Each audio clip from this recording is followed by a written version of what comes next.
توبہ کا دروازہ پھر ہمیشہ کے لیے بند ہو جائے۔ اور اگر تم ان 3 گناہوں میں سے کسی ایک گناہ میں بھی پھنس گئے تو سن لو میرے بھائیو، پھر نہ تمہارے آنسو کام آئیں گے، نہ دعائیں کام آئیں گی، نہ قرآن کام آئے گا، نہ کفن کام آئے گا۔ وہ رب جو ماں سے 70 گناہ زیادہ محبت کرتا ہے، وہ بھی ان 3 گناہوں پر اپنی رحمت روک لیتا ہے۔ اتنا بڑا رب، اتنی بڑی رحمت کرنے والا رب، لیکن جب ان 3 گناہوں کا نام آتا ہے نا، اپنی رحمت روک لیتا ہے، وہ بھی معافی کا دروازہ بند کر دیتا ہے۔ اب بتاؤں گا کہ وہ 3 گناہ کون سے ہیں، فیصلہ کر لو۔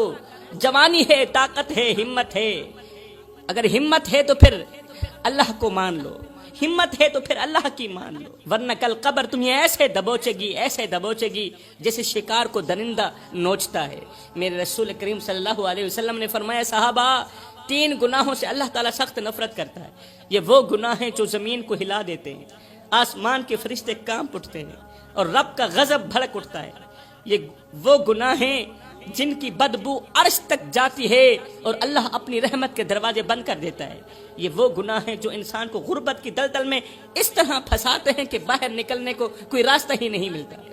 جوانو، اگر رب کسی چیز سے سخت نفرت کرے تو سمجھ لو وہ چیز تمہارے لیے جہنم کا دروازہ ہے۔ اگر اللہ کسی چیز سے سخت نفرت کرے، یقین کر لو وہ چیز تمہارے لیے جہنم کا دروازہ ہے۔ وہ گناہ تمہاری ہنسی چھین لے گا، سکون ختم کر دے گا، وہ تمہیں ایسی بربادی میں دھکیل دے گا جس سے تم کبھی نہیں نکل سکو گے۔ آخر وہ کون سے گناہ ہیں؟ سنیے، فرمایا پہلا گناہ، نمبر 1، ظالم کی حمایت کرنا۔ ہے بہت بڑا گناہ ہے ظالم کی حمایت کرنا، بجائے مظلوم کا ساتھ دینے کے ظالم کا ساتھ دینا۔ ظلم ہوتا ہوا دیکھ کر خاموش رہنا بھی ظالم کی حمایت کرنا ہے۔ اگر کسی پر ظلم ہو رہا ہے، تم دیکھنے کے باوجود بھی خاموش ہو تو اس کا مطلب یہ ہے کہ ظالم ظلم کرتا رہے، مظلوم روتا رہے اور تم تماشا دیکھتے رہو۔ ہے آج فلسطین کی گلیوں میں خون بہہ رہا ہے، بچے اپنے کٹے ہوئے ہاتھ اٹھا کر آسمان کی طرف دیکھ رہے ہیں، جیسے وہ پوچھ رہے ہوں، اللہ ہم نے کیا گناہ کیا تھا، تیرا کیا بگاڑا تھا۔ ہے غزہ کی ہر دیوار پر خون ہے میرے بھائیو، ہر گھر میں ماتم ہے اور ہر چوتھا قدم قبر ہے، مگر ہم خاموش ہیں۔ او جوانو، ہم کیوں اتنے بے حس ہو گئے کہ چیختی لاشیں بھی ہمیں نہ جگا سکیں؟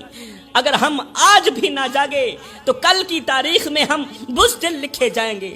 اگر ہم آج بھی نہ جاگے، کل کی تاریخ میں ہم ڈرپوک لکھے جائیں گے۔ مسلمانوں، غزہ کے بچوں نے اب کھیلنا چھوڑ دیا ہے، غزہ کے بچوں نے اب مسکرانا چھوڑ دیا ہے، اب وہ صرف مرنے کے انداز سیکھ رہے ہیں۔ غزہ کی ایک بچی نے اپنی ماں سے کہا، امی اگر میں شہید ہو گئی تو آپ مجھے اپنی گود میں لے لیں گی؟ ماں نے روتے ہوئے کہا، بیٹی اب یہ گود نہیں، یہ تو قبرستان بن چکی ہے۔ یہ گود کہاں رہی ہے بیٹی، یہ گود تو قبرستان بن چکی ہے۔ میں کس کو سینے لگاؤں اور کس کو دفناؤں؟ میری گود میں تو پہلے ہی 2 شہزادے پڑے ہیں جو ہمیشہ کے لیے خاموش ہو چکے ہیں۔ دکھ اس بات کا ہے کہ ایک طرف ایک بھائی مر رہا ہے، درد اس بات کا ہے کہ ایک طرف ایک مسلمان بھائی مر رہا ہے اور دوسرا بھائی اسے اس قدر ذلیل اور رسوا ہوتا دیکھ کر بھی کہتا ہے یہ مسئلہ سیاسی مسئلہ ہے۔ بھائی پر اتنا ظلم دیکھ کر بھی، ظلم کے پہاڑ دیکھ کر بھی دوسرا بھائی یہ کہہ رہا ہے کہ یہ مسئلہ سیاسی مسئلہ ہے۔ نہیں بھائی، یہ سیاسی مسئلہ نہیں، یہ غیرت کا مسئلہ ہے، یہ انسانیت کا جنازہ ہے، کیونکہ ہماری غیرت مر گئی ہے، ہم زندہ ہو کر بھی مردہ ہو چکے ہیں۔ ہمارے دل اس قدر پتھر ہو گئے کہ غزہ کی لاشوں کے ڈھیر پر بھی ہم سکون کی نیند سو جاتے ہیں۔ لاشوں کے ڈھیر پر بھی جو قوم سکون کی نیند سو جائے، کیا ان کی غیرت زندہ ہوتی ہے؟ ہائے ایمان بازاروں میں بکتے رہے، سستی قیمت پر ہم نے اپنا ضمیر بیچ دیا۔ غزہ کے معصوم بچوں کے ٹکڑوں کو دیکھ کر بھی ہمارے دل نہ روئے، غزہ کے معصوم چہرے دیکھ کر بھی ہمارے دل نہ تڑپے، نہ آنکھ نم ہوئی، نہ قدم لرزے۔ فلسطین کی مائیں اپنی گود خالی ہونے پر چیختی رہیں، بچوں کی لاشیں دیکھ کر چیختی رہیں، اور ہم اپنی مصروفیات میں اس قدر غرق ہو گئے کہ غزہ والوں کا حال پوچھنا بھی یاد نہ کیا۔ فرمایا سب کچھ کرنا، ظالم کا ساتھ مت دینا، مظلوم پر ظلم ہوتے ہوئے دیکھ کر خاموش مت ہونا، یہ اس بات کی علامت ہوگی، یہ اس بات کی علامت ہوگی کہ تم نے مظلوم کا ساتھ نہیں دیا، ظالم کی حمایت کی ہے۔ اگر تم لوگ خاموش رہے تو فرمایا سب کچھ کرنا، یہ ایک گناہ کبھی نہ کرنا۔ دوسرا گناہ، والدین کو دکھ مت دینا۔ والدین کو دکھ دینا، درد دینا، یہ بہت بڑا گناہ ہے۔ والدین کی قربانیوں کو فراموش کر دینا، یہ بہت بڑا گناہ ہے۔ یہ وہ گناہ ہے جس کی وجہ سے اللہ تعالیٰ بندے سے سخت نفرت کرتا ہے۔ جس نے ماں باپ کے سینے پر وار کیا، جس نے ماں باپ کے سینے پر وار کیا، وہ کبھی زندگی کی جنگ نہیں جیت سکا۔ اے نادان انسان، جس ماں نے 9 مہینے تجھے اپنے پیٹ میں اٹھایا، دن رات بے چینی میں گزاری، آج تو اسی کی باتوں پر چلاتا ہے۔ وہ باپ جس نے تیرے نام پر اپنی جوانی قربان کر دی، آج تو اس باپ کے آگے چلاتا ہے، اس باپ کی باتیں تجھے اچھی نہیں لگتی۔ یاد رکھ، جس نے ماں کی ممتا کو ٹھکرا دیا، اس کی قسمت خود اس پر لعنت بھیجتی ہے۔ جس نے باپ کی قربانیوں کو فراموش کر دیا، اس کی قسمت خود اس پر لعنت بھیجتی رہی۔ جس باپ نے دھوپ میں جل کر تیرے لیے سائے کا انتظام کیا، وہی باپ آج تیرے لفظوں سے جھلس رہا ہے۔ تیرے لفظ اس باپ کو تڑپا کے رکھ دیتے ہیں۔ جس طرح ماں کی ایک دعا تجھے آسمان تک پہنچا سکتی ہے نا، اسی طرح ماں کا ایک آنسو تجھے زمین کے اندر دفن بھی کر سکتا ہے، زمین کے اندر دھسا بھی سکتا ہے۔ ماں کی آنکھ سے نکلا پانی رب کے قہر کو دعوت دیتا ہے میرے بھائیو۔ اس لیے کبھی بھی اپنے والدین کو دکھ مت دینا۔ کتنے جوان راتوں کو ہنستے ہنستے سوئے مگر صبح قبروں میں پڑے تھے۔ اللہ کے نبی نے فرمایا، جس نے ماں باپ کو رلایا، قیامت کے دن وہ نہ اللہ کو دیکھے گا اور نہ ہی اس کے رسول کو دیکھے گا۔ جس پر رب کی نظر نہ ہو، اس کا وجود دنیا میں صرف ایک لعنت بن جاتا ہے۔ جی ہاں، جس پر رب کی نظر نہ ہو، جس اولاد نے والدین کی شان کو نہ پہچانا، ان کے سائے کو بوجھ سمجھا، والدین کے ہاتھوں کی جھریوں کو نظر انداز کیا، وہ دنیا میں کبھی سرخرو نہ ہو سکی، بالکل نہیں ہو سکتی۔ کیونکہ ماں باپ کی عزت وہ تاج ہے جسے پہن کر ہی انسان لوگوں میں سر اٹھا کر جیتا ہے، اور جو اولاد وہ تاج اپنے ہاتھوں سے اتار کر پھینک دیتی ہے، ماں باپ کی عزت کا تاج، والدین کی خدمت کا تاج جو اولاد اپنے ہاتھوں سے اتار کر زمین میں پھینک دیتی ہے نا، پھر معاشرہ ایسی اولاد کے سر پر جوتے رکھ دیتا ہے۔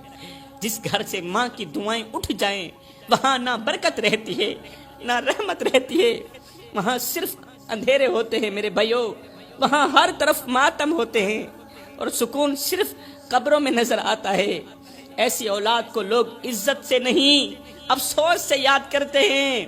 لوگ ایسی اولاد کا حال تک نہیں پوچھتے، بلکہ مثالیں دیتے ہیں کہ فلاں کی ماں نے اسے بد دعا دی تھی، فلاں کے باپ نے اسے بد دعا دی تھی۔ والدین کو رلانے والی اولاد دنیا میں ایسے بکھرتی ہے جیسے طوفان میں چراغ بکھرتا ہے، نہ کوئی سنبھالنے والا ہوتا ہے، نہ کوئی پوچھنے والا ہوتا ہے۔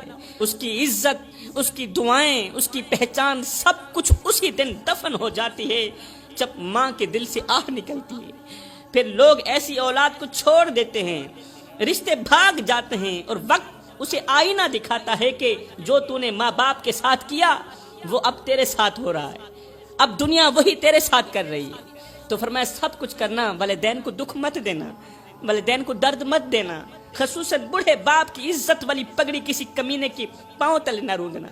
زندگی میں کوئی ایسا کارنامہ سر انجام مت دینا کہ تیرے کالے کرتوت کی وجہ سے تیرے بوڑھے باپ کی عزت والی پگڑی کسی کمینے کے پاؤں تلے رو دی جائے۔ فرمایا تیسرا گناہ، کبھی بھی کسی کا دل نہ دکھانا، کسی کا بھی دل نہ دکھانا۔ کسی کو دکھ دے کر، کسی کو درد دے کر، کسی کو غم دے کر تجھے کیا لگتا ہے کہ تو ساری زندگی ایسے ہی مسکراتا رہے گا؟ نہ بندے نہ، بس وقت کے الٹنے کی دیر ہے، تیری باری بھی دور نہیں ہے۔ اس لیے کہ زندگی کے کسی نہ کسی موڑ پہ اپنا کیا آخر بھگت نہیں پڑتا ہے۔ میں دعا کرتا ہوں اللہ ہمیں ان 3 گناہوں سے جلد از جلد توبہ کرنے کی توفیق عطا فرما۔ اللہ ہم سب بھائیوں کو وہ نیک کام کرا دے جس پر تو بھی راضی ہو جائے، تیرا محبوب بھی راضی ہو جائے۔ آمین ثم آمین، وما علینا الا البلاغ المبین۔